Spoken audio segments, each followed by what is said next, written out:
Hello aspirants, welcome to Rao's IAS academy. Ugadi నాడు Andhra Pradesh job calendar release చేయడం జరిగింది. August 15న group 1 notification వెలువడనుంది 91 పోస్టులతో. September 15న group 2 notification విడుదల కానుంది 750 వేకెన్సీస్. ఈ నేపథ్యంలో ఈరోజు సెషన్లో ఏపీపీఎస్సీ గ్రూప్ 1 అండ్ 2 జోగ్రఫీకి సంబంధించి కంబైన్డ్ అప్రోచ్ ఏంటి, ఒకేసారి ఏపీపీఎస్సీ గ్రూప్ 1 అండ్ 2 కూడా ప్రిపేర్ కావచ్చు.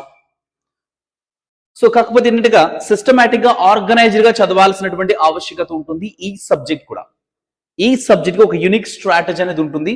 సో ఆ స్ట్రాటజీని పట్టుకుంటూ మనం చదవాల్సిన ఆవశ్యకత ఎంతైనా ఉందని చెప్పొచ్చు.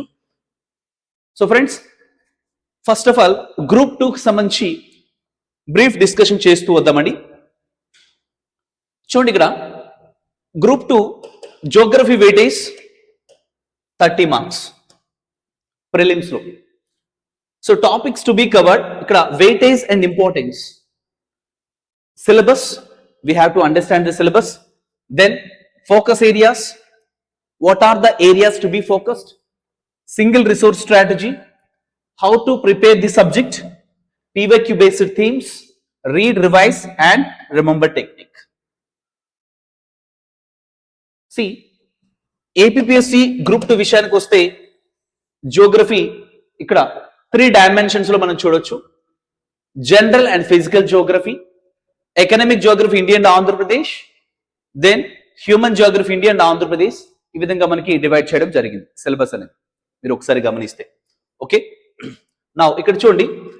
అయితే 2024లో జియోగ్రఫీ నుంచి particularly general and physical Geography ఈ సెక్షన్ నుంచి ఏ టాపిక్స్ నుంచి నెంబర్ ఆఫ్ క్వశ్చన్స్ అనేవి అడగబడ్డాయి ఒకసారి మ్యాపింగ్ చూద్దామండి. ఓకేనా, general physical Geography number of questions ask మీరు ఒకసారి గమనిస్తే, ప్లేట్ టెక్టానిక్ థియరీ, పలక విరూపణ సిద్ధాంతం అంటాం, ఒక క్వశ్చన్ అడగడం జరిగిందండి. ఓకేనా, నెక్స్ట్ మరి గమనిస్తే ఎర్త్క్వేక్స్ అండ్ వల్కనోస్ నుంచి 1 question. So rock cycle 1, then land forms, primary, secondary, tertiary land forms 1, తర్వాత composition and structure of atmosphere నుంచి 1 క్వశ్చన్ అడగడం జరిగింది. Solar radiation, heat balance and temperature 1, and then monsoon నుంచి గరిష్టంగా ఇక్కడ 2 క్వశ్చన్స్ అనేవి అడగబడ్డాయి. ఓకేనా, నెక్స్ట్ వన్ చూడండి. జనరల్ అండ్ ఫిజికల్ జియోగ్రఫీ నుంచే నెంబర్ ఆఫ్ క్వశ్చన్స్ అయితే ఎక్కువగానే అడగడం జరిగింది. చూడండి, ఇంకా కంటిన్యూషన్ చూస్తే ఫిజియోగ్రఫీ డివిజన్స్ ఆఫ్ ఇండియా, భారత నైసర్గిక స్వరూపాల నుంచి గరిష్టంగా మీకు 3 క్వశ్చన్స్ అనేవి అడగబడ్డాయి. తర్వాత ఇంకా గమనిస్తే ocean currents, waves, tides 2, and river system of India 2, soil profile of India and Andhra Pradesh 2, then vegetation of India నుంచి గరిష్టంగా ఇక్కడ 1 క్వశ్చన్ అయితే అడగడం జరిగింది. చూడండి, economic Geography India and Andhra Pradesh మీరు ఒకసారి గమనిస్తే, economic Geography of India and Andhra Pradesh. Okay, చూడండి, distribution of major industries, industrial reasons గరిష్టంగా 4, cropping pattern 2, transportation, pipe line, railway etcetera so 2, tourism 1. Next ఇంకా గమనిస్తే ఇక్కడ చూడండి, human Geography India and Andhra Pradesh, racial tribal population నుంచి ఇక్కడ 1 క్వశ్చన్ అయితే అడగడం జరిగింది అనమాట. ఓకేనా, అయితే దీని నుంచి మీరు ఒకసారి PYQ బేస్డ్ థీమ్స్ అని చెప్పేసి అన్నాం. గరిష్టంగా ఏ ఏరియాస్ నుంచి క్వశ్చన్స్ వస్తున్నాయి, దానికి అనుగుణంగా మన ప్రిపరేషన్ ఇక్కడ మౌల్డ్ చేసుకోవాల్సిన ఆవశ్యకత ఉంది ఎగ్జామినేషన్ ఓరియంటేషన్ లో. ఓకేనా, ఎందుకంటే ఇక్కడ చూడండి, జనరల్ అండ్ ఫిజికల్ జియోగ్రఫీ నుంచి కాన్సెప్చువల్ టాపిక్స్ ఎక్కువగా ఉన్నాయి కాబట్టి దీని నుంచి కూడా క్వశ్చన్స్ అయితే ఎక్కువగా అడగడం జరిగింది. And economic Geography India and Andhra Pradesh also. Even ఇప్పుడు నెక్స్ట్ టైం కూడా human Geography India and Andhra Pradesh కూడా అడగొచ్చు. ఇక్కడ 1 క్వశ్చన్ అడగబడినప్పుడు కూడా నెక్స్ట్ మరి ఎగ్జామ్ లో మోర్ క్వశ్చన్స్ అడిగే కూడా ఛాన్స్ కూడా ఉంటుంది. సో కాబట్టి ఈక్వల్ ఇంపార్టెన్స్ అనేది ఇవ్వాలి. ఇంకా గమనిస్తే స్పెషల్ స్ట్రెస్ అనేది general and physical Geography as well as economic Geography India and Andhra Pradesh ఈ విధంగా మనం ఇస్తూ రావాలి. ఓకే, సో ఇక్కడ చూడండి, 2024లో మనకి ఏపీపీఎస్సీ గ్రూప్ 2 ప్రిలిమ్స్ లో అడిగినటువంటి ప్రశ్నలు ఒకసారి చూద్దామండి. సమ్ ఆఫ్ ది క్వశ్చన్స్ ఏ విధంగా వచ్చాయనేది. Consider following statements. According to continental drift theory, about 150 million years ago, Pangaea, the supercontinent had split into Laurentia and Gondwana land అని చెప్పేసి ఇవ్వడం జరిగింది అనమాట. ఓకేనా, సో ఇది సో రైట్ స్టేట్మెంటా కాదా అనేది ఒకసారి చూద్దామండి. జనరల్ గా గమనిస్తే ఇక్కడ చూడండి, మ్యాప్ లో మీరు చూడొచ్చు. సో ఈ ఇప్పుడు చూస్తున్నటువంటి 7 కాంటినెంట్స్ ఒకప్పుడు ఒక ముద్దగా ఉండేవి, దాన్నే పాంజియా అని చెప్పేసి అంటారు. ఈ పాంజియా చుట్టూ సో పాంతలస, దాన్ని ప్రిమిటివ్ పసిఫిక్ ఓషన్ అని చెప్పేసి అంటారు. ఈ ల్యాండ్ మాస్ చుట్టూ ఏది ఆవరించబడి ఉండేదండి? ప్రిమిటివ్ పసిఫిక్ ఓషన్ చెప్పేసి ఆవరించబడి ఉండేది. ఓకేనా? అయితే ఈ విధంగా జస్ట్ ఈ కాంటినెంట్స్ అనేవి ఈ విధంగా డ్రిఫ్ట్ అవుతూ సో ప్రెజెంట్ పొజిషన్ అయితే ఆక్యుపై చేసుకుంటూ వచ్చాయి అనమాట. చూడండి, ఇక్కడ మనకి లారెన్షియా గోండ్వానా ల్యాండ్ ని సెపరేట్ చేస్తూ మధ్యలో ఉన్నటువంటిది ఏంటంటే దీన్ని టెతిసి అని చెప్పేసి అంటారు. దీన్ని ఏమంటారండి? దీన్ని టెతిసి అని చెప్పేసి అంటారు. This nothing Laurentia, this nothing but Gondwana land అని చెప్పేసి పిలుస్తారండి. ఓకేనా? ఇక్కడ చూడండి, లారెన్షియాలో యురేషియా అండ్ నార్త్ అమెరికా వస్తుంది.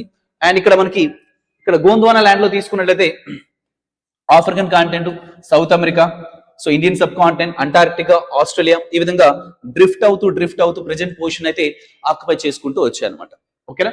ఇక్కడ చూడండి, above 65 million years ago Gondwana land further broke up to give rise to other continents. ఇక్కడ చూడండి, South America, Africa continent, so Australia, Antarctica, ఈ విధంగా ఫర్దర్ ఈ విధంగా సో డ్రిఫ్ట్ అవుతూ వచ్చాయి అనమాట. సో కాబట్టి both the statements are correct అని చెప్పేసి చెప్పుకోవచ్చు అండి. So both of them are ఇక్కడ మనకి correct statements. Clear? Next one చూద్దామండి. So identify the incorrect statement అని చెప్పేసి ఇచ్చారండి. Identify the incorrect statement. ఇక్కడ చూడండి, at the focus of an earthquake the energy is released. The point on the surface near to the focus is called epicentre అని చెప్పేసి ఇచ్చారు. Epicentre is the first one to experience the waves. Epicentre is a point directly below the focus అని చెప్పేసి ఇచ్చారు. అయితే ఇక్కడ ఏమన్నారు? Identify the incorrect statement, సరికాని వాక్యాన్ని ఇక్కడ గుర్తించమన్నారు. ఓకేనా? మీరు గమనిస్తే ఇక్కడ సరికాని వాక్యాన్ని గుర్తించమన్నారు. Just look at the diagram, all of you can easily so answer to this question. ఇక్కడ చూడండి, జనరల్ గా మనకి ఎర్త్క్వేక్స్, పెను భూకంపాలు సంభవించినప్పుడు ఫోకస్ నుంచి ఎనర్జీ రిలీజ్ అయి just it would travel as waves అండి. ఎనర్జీ నుంచి ఫోకస్ నుంచి ఎనర్జీ రిలీజ్ అయి just it would travel as waves. వీటిని ఏమంటారంటే బాడీ వేవ్స్ అంటారండి. బాడీ వేవ్స్ అంటారు. ఓకేనా? ఈ బాడీ వేవ్స్ అనేవి ఇక్కడ చూడండి, న్యూ సెట్ ఆఫ్ ఇక్కడ రాక్స్ మీట్ అవుతాయి. ఇక్కడ సర్ఫేస్ రాక్స్ ఉంటాయి. Then new set of waves are generated. వీటిని సర్ఫేస్ వేవ్స్ అంటారు. ఈ సర్ఫేస్ వేవ్స్ ఎక్కడైతే భూపరితలాన్ని తాకుతూ వస్తాయో ఆ పాయింట్ ఏమంటారంటే ఇక్కడ ఎపీ సెంటర్ అని చెప్పేసి పిలుస్తారు అన్నమాట. ఎపీ సెంటర్ అని చెప్పేసి పిలుస్తారు. ఇక్కడ చూడండి, ఫోకస్ కి ఎపీ సెంటర్ అబోవ్ లో ఉంది, కానీ ఇక్కడ ఏమన్నారు? Epicentre is a point directly below the focus అన్నారు. ఇక్కడ చూడండి, ఫోకస్ కి ఎపీ సెంటర్ బిలోలో ఉందని చెప్పేసి అన్నారు. కాబట్టి incorrect statement. So this the incorrect statement. కాబట్టి మనకి ఇన్కరెక్ట్ స్టేట్మెంట్ గుర్తించమన్నారు, కాబట్టి ఇది రైట్ ఆప్షన్ అవుతుంది. ఎందుకనేది కూడా మనం గమనించవచ్చు. ఇక్కడ చూడండి, at the focus of an earthquake the energy is release. Focus నుంచి ఇక్కడ ఎనర్జీ రిలీజ్ అయ్యి just travel as waves I told you. ఓకేనా? The point on the surface nearest to the focus is called epicentre. Focus కి nearest గా ఉన్నటువంటిది obviously epicentre అవుతుంది. Okay, so epicentre is the first one to experience the waves. ఇక్కడ చూడండి, ఇక్కడ గమనిస్తే epicentre first one. ఇక్కడ ఎపిసెంటర్ దగ్గర ఇనిషియల్ ఇక్కడ చూడండి గమనించినట్లయితే body waves, then interact with the surface waves, then ఈ సర్ఫేస్ వేవ్స్ ఎక్కడైతే ఎపిసెంటర్ తాకుతాయో అక్కడే much more destruction as well as devastation అనేది ఉంటుంది అనమాట. ఓకేనా? ఇక్కడ చూడండి, epicentre is the first one to experience the waves. Obviously ఇక్కడ సర్ఫేస్ వేవ్స్ అయితే ఇక్కడ రీచ్ కాబడతాయి, అక్కడే మచ్ మోర్ డిస్ట్రక్షన్, డివాస్టేషన్ ఉంటుంది. ఓకేనా? సో కాబట్టి రిమైనింగ్ స్టేట్మెంట్స్ అన్ని కూడా 1, 2, 3 statements obviously correct. Incorrect statement అంటే మనం గుర్తించడం జరిగింది. సో నెక్స్ట్ వన్ గమనించండి, ఇక్కడ చూడండి. So granite is an extrusive, intrusive, mechanically formed sedimentary rock and mechanically formed metamorphic rock అని చెప్పేసి ఇచ్చారు. అంటే సెడిమెంటరీ ఇక్కడ అవక్షేపణ సెల్ అని చెప్పేసి అంటారు. మెటామార్ఫిక్ అంటే రూపాంతర సెలలు, అంటే ఒక రూపం నుంచి ఇంకో రూపంలోకి మారుతూ వస్తాయి. అయితే ఇక్కడ చూడండి, గ్రానైట్ అనేది is the best example of so intrusive or extrusive rocks అని. అంటే ఇక్కడ చూడండి, మనకి మ్యాంటిల్ ఒక weak layer, crust mantle core అని చెప్పేసి అంటాం. మ్యాంటిల్ లో ఒక వీక్ లేయర్ ఏముంటుందండి? ఇక్కడ ఆస్థెనోస్పియర్ ఉంటుంది అనమాట. ఆస్థెనోస్పియర్ అంటారు. ఈ ఆస్థెనోస్పియర్ నుంచి వేడి ద్రవం మాగ్మా ఈ విధంగా పైకి వచ్చి కూలే సోలిడిఫై అవుతూ వస్తుంది అనమాట. అయితే ఈ విధంగా వేడి ద్రవం మాగ్మా పైకి వస్తున్నటువంటి క్రమంలో interior portion of the earth అంటే ఇక్కడే ఈ విధంగా సోలిడిఫై అవుతూ వస్తుంది అనమాట. సో ఈ రాక్ స్టార్ట్ అని ఏమని పిలుస్తారంటే, సో దీన్ని ఇంట్రూజివ్ అంటారు. Intrusive rocks. ఇంట్రూజివ్ రాక్స్ ఇక్కడ గ్రానైట్ ని ఇంట్రూజివ్ రాక్స్ అని చెప్పేసి చెప్పుకోవచ్చు. Intrusive rocks best example granite. So ఇక్కడ ఉన్న వేడి ద్రవం మాగ్మా విధంగా పైకి వచ్చి కూలై సోలిడిఫై అవుతుంది కదా, దీన్ని బసాల్టిక్ లావా రాక్స్ అంటారు. సో బసాల్టిక్ రాక్స్ అనేవి best example of these extrusive rocks కి బెస్ట్ ఎగ్జాంపుల్ అని చెప్పొచ్చు అనమాట. ఓకేనా? సో ఈ విధంగా అనమాట. కాబట్టి granite is an intrusive so igneous rock అని చెప్పేసి మనం చెప్పుకోవచ్చు. ఓకేనా? ఇక్కడ చూడండి మరికొన్ని క్వశ్చన్స్ ఒకసారి చూస్తే, consider the following statements. The monsoon are primary winds. So the monsoon are confined only to the tropical lands lying between 20 degrees north and 20 degrees south latitudes. సి ఆబ్వియస్లీ మనకి మాన్సూన్స్ అనేవి monsoons are confined only to this 20 degrees north and south latitudes మధ్య. Obviously మనకి చూడండి మనకి 20 degrees north and south latitudes మధ్య మనకి tropical cyclones కూడా ఏర్పడుతూ వస్తాయి ట్రాపికల్ ఓషన్స్ లో. ఓకేనా? So monsoons are primary winds అన్నారండి. మాన్సూన్స్ అనేవి ప్రైమరీ విండ్స్ కావు, అవి సెకండరీ విండ్స్ అనమాట. So these are seasonal. Clear? So they would change their directions in accordance with the so change in seasons. So కాబట్టి ఇక్కడ so first one statement obvious wrong statement. So monsoons are confined only to these tropical lands lying between 20 degrees north and south latitude అని చెప్పి చెప్పుకోవచ్చు.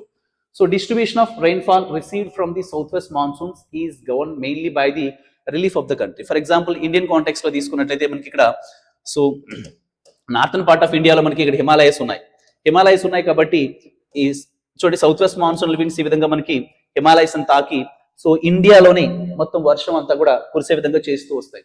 So కాబట్టి ఈ physiography futures so ఉండడం కారణంగా మనకి ఈవెన్ వెస్టర్న్ ఘాట్స్ తీసుకున్నట్లయితే ఇక్కడ కూడా so more amount of rainfall 250 to 400 centimeters వరకు కూడా రెయిన్ఫాల్ అయితే రిసీవ్ చేసుకోవడం జరుగుతుంది అనమాట. ఓకేనా? కాబట్టి 2 and 3 స్టేట్మెంట్స్ ఆర్ కరెక్ట్ అని చెప్పేసి మనం చెప్పుకుంటాం యూజువల్ గా. ఓకేనా? సో ఎందుకనేది మనం ఈ విధంగా జస్ట్ కొన్ని క్వశ్చన్స్ అనేవి ప్రీవియస్ ఇయర్ క్వశ్చన్స్ ఏ విధంగా అడగబడ్డాయి అనేది మీకు కాస్త డిస్కషన్ చేయడం జరిగింది బ్రీఫ్ గా. ఓకేనా? సో ఈ విధంగా మీరు జనరల్ ఫిజికల్ జియోగ్రఫీకి సంబంధించి solar system, interior of the earth, earthquake, volcanoes, plate tectonic theory, rock cycle, ఓకేనా, weathering, erosion, denudation. సో ఈ కాన్సెప్ట్స్ ఏంటి?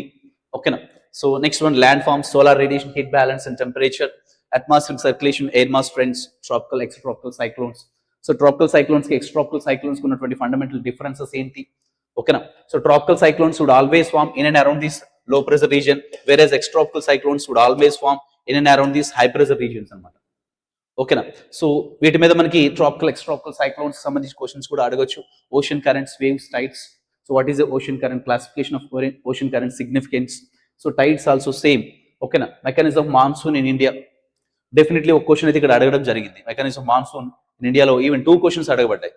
సో 2024 లో తీసుకుంటే India size and location, physiography divisions of India, గరిష్ట ఇక్కడ క్వశ్చన్స్ 3 క్వశ్చన్స్ అడగబడ్డాయి. Just now I told you. భారత నైసర్గిక స్వరూపాలు, ఓకేనా, అవి 6. సో అవన్నీ కూడా మనం డీటెయిల్ గా నెక్స్ట్ క్లాసెస్ లో మనం డిస్కషన్ చేస్తూ వస్తాం. National parks, wild life sanctuaries పక్కా క్వశ్చన్ ఎక్స్పెక్ట్ చేయొచ్చు. Lakes, reservoirs of India, hills, mountain range of India, Indian river system, soil, natural vegetation, introduction to disaster management, natural disasters, man made disasters, disaster management, Indian context, worldwide గా ఏ విధంగా practice చేస్తూ వస్తున్నారు, Indian context a విధంగా ఉంది, hierarchy ఏంటి, what is what. ఓకేనా? మీరు గమనించినట్లయితే చూడండి, సో డ్రాట్ ని ఏ మినిస్ట్రీ హ్యాండిల్ చేస్తుంది? డ్రాట్. సో కరువు విషయానికి వస్తే ministry of agriculture. So remaining obviously minister of home affairs. So ఇట్లా. ఓకేనా? So disaster management Indian context కూడా చాలా important. Next one, so economic Geography of India and Andhra Pradesh, natural resource, land, water, forest, marine, so mineral energy resource of India, భారతదేశ ఖనిజాలు, శక్తి వనరుల నుంచి definite గా మనం క్వశ్చన్స్ అయితే ఎక్స్పెక్ట్ చేయొచ్చు. Okay, renewable, non renewable energy resources, ఈ విధంగా cropping pattern, green revolution, distribution of so major industries, locational factors. So ఒక ఇండస్ట్రీని సో లొకేట్ చేయాలంటే ఇక్కడ మనకి ఇండస్ట్రియల్ లొకేషన్ థియరీ చెప్పేసి అంటాం, locational factors. Okay, next one, special economic zones, transport, tourism and trade policy. Okay, so friends, మరి human Geography ఇండియాలో మనం ప్రధానంగా ఈ ఫోకస్ చేస్తూ రావాలి. Demographic, sex ratio, literacy ratio, age structure, work force, then so urbanization, slums, satellite towns, town planning, metropolitan regions, migration, population problems and policies, racial, tribal populations కూడా మనకు question అయితే అడగడం జరిగింది. Religious and linguistic groups in India. Okay, so in India and Andhra Pradesh context లో ప్రధానంగా focus చేయాలి.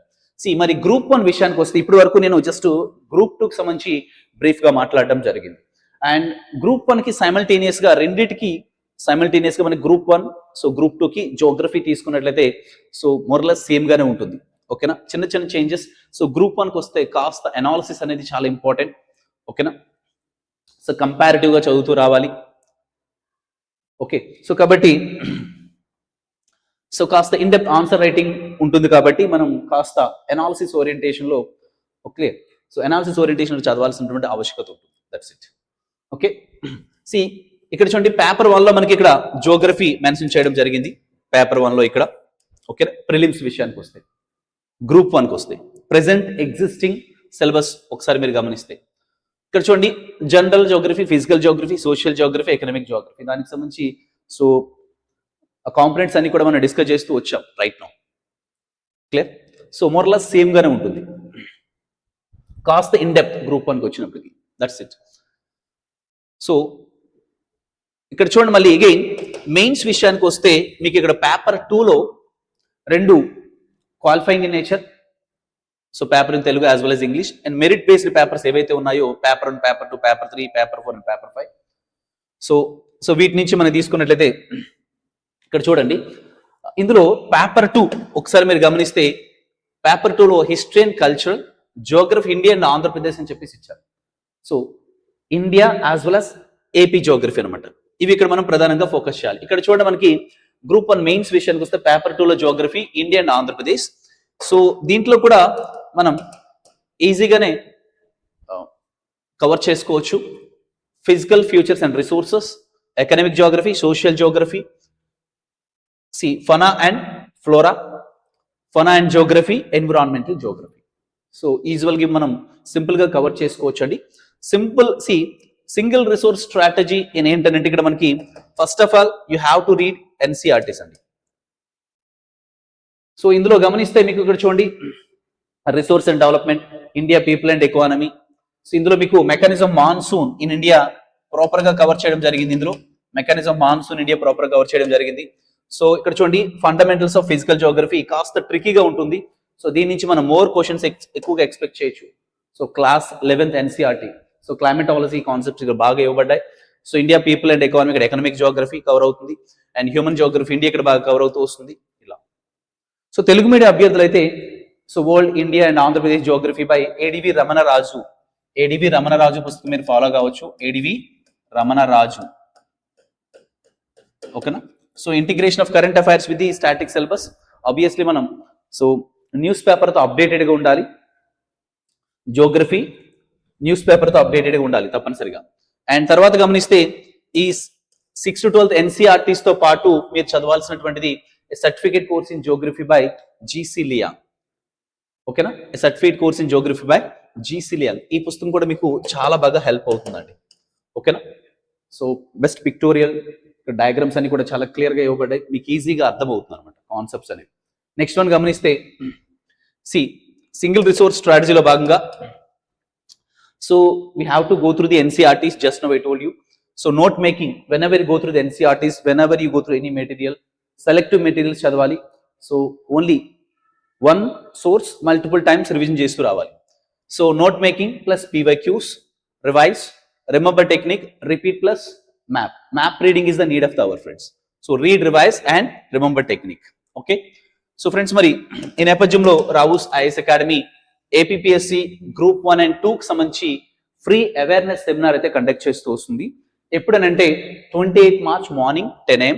So ఈ free awareness session అనేది both online as well as offline platform. Online Zoom, offline ఎక్కడంటే Seethammadhara near Alluri Sitaramaraju statue, Visakhapatnam okay. So for registration ఎట్లా అంటే send hi to this WhatsApp number 9182848190. In other words ఈ video description లో కూడా registration link కూడా provide చేయడం జరిగింది ఓకే. సి ఫ్రెండ్స్ ఇక్కడ key takeaways why you have to attend అని అంటే సో ఎక్స్పర్ట్ ఎగ్జామ్ ఇన్సైట్స్, ఇక్కడ ఒక్కో ఫ్యాకల్టీ ఒక్కో సబ్జెక్ట్ డీల్ చేస్తూ వస్తున్నారు, మీరు చూస్తున్నారు యూట్యూబ్ లో కూడా. So preparation strategy, doubt clearing sessions, and so you have to target APPSC group 1 and 2 okay.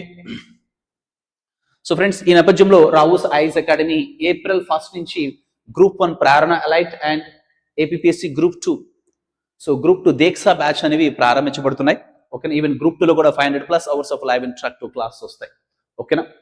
So కాబట్టి ఇంకా ఎటువంటి క్వెరీస్ ఉన్నా సరే స్క్రీన్ పైన ఉన్నటువంటి నెంబర్లను అయితే సంప్రదించగలరు 9182848190 okay. So download Rao's competitive academy app. ఈ యాప్లో మీకు 1 ఇయర్కి సంబంధించినటువంటి మంత్లీ కరెంట్ అఫైర్స్ పీడిఎఫ్స్ మేము అందుబాటులో ఉంచాం. సో అందరికీ ఫ్రీ యాక్సెస్. అందులో మీకు ఫ్రీ కరెంట్ అఫైర్స్ కోర్స్ అనేది క్రియేట్ చేస్తూ వచ్చాం. 1 ఇయర్కి సంబంధించి మంత్లీ కరెంట్ అఫైర్స్ పీడిఎఫ్స్ ఇందులో పొందుపరిచాం. So download the app all of you. So friends, general tips, prepare your own notes. మీ ఓన్ నోట్స్ అనేది బాగా హెల్ప్ అవుతుంది. So time management, go through the previous papers. So where in the competition you can check yourself, practice mock test online as well as offline. Okay. So friends, like, share, subscribe Rao's IAS Academy. Follow this Telegram channel for all kind of latest updates and WhatsApp channel also. So download Rao's Competitive Academy app. So all the best. Thank you.